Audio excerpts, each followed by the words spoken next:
Bonjour à toutes et à tous. Aujourd'hui, on va travailler sur l'épisode 4 du dimensionnement de notre paletier.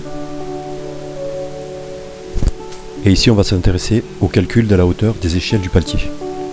Quand je dis échelle, je parle des échelles d'extrémité et les échelles intermédiaires.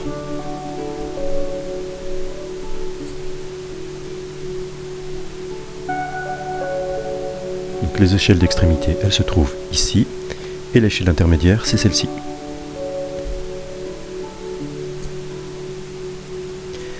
Donc la formule, comme je vous l'ai présentée en classe, elle est assez longue, mais vous allez voir, quand on va faire une application, qu'il est très facile à appliquer. Donc la formule, on va la décrire ensemble.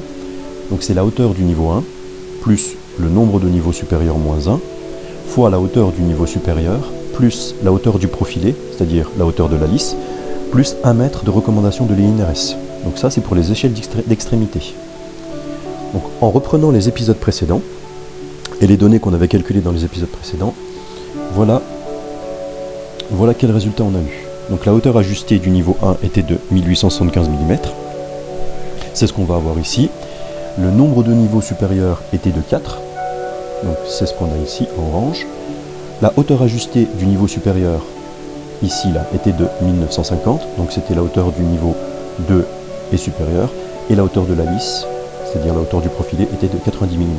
Donc maintenant, on n'a plus qu'à remplacer nos données dans l'équation, dans la formule de départ. Donc, la hauteur du niveau 1, 1875, plus 4 niveaux moins 1, fois hauteur des niveaux supérieurs, 1950, plus hauteur du profilé, plus recommandation de l'INRS.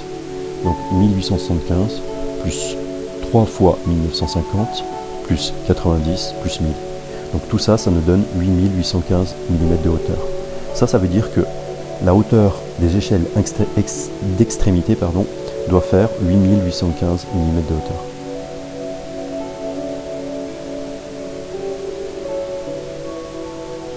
Pour les échelles intermédiaires, c'est relativement facile. Donc c'est la même formule, sauf qu'on a retiré les 1000 mm de hauteur recommandées par l'INRS. Donc si on reprend les données, la reprise des données est exactement la même, et la résolution c'est la même, sauf que on retire 1000 mm. Donc la recommandation de l'INRS. Donc 1875 c'était la hauteur ajustée du niveau 1, plus 4 niveaux moins 1 fois 1950, plus 90, donc ça nous donne 7815 mm de hauteur. Donc la hauteur des échelles intermédiaires doit être de 7815 mm de hauteur avec les données de mon exercice. Bien voilà, j'espère que vous avez compris. Vous sembliez avoir bien compris en classe, donc je vous avais dit que je vous ferai une vidéo. Et voilà.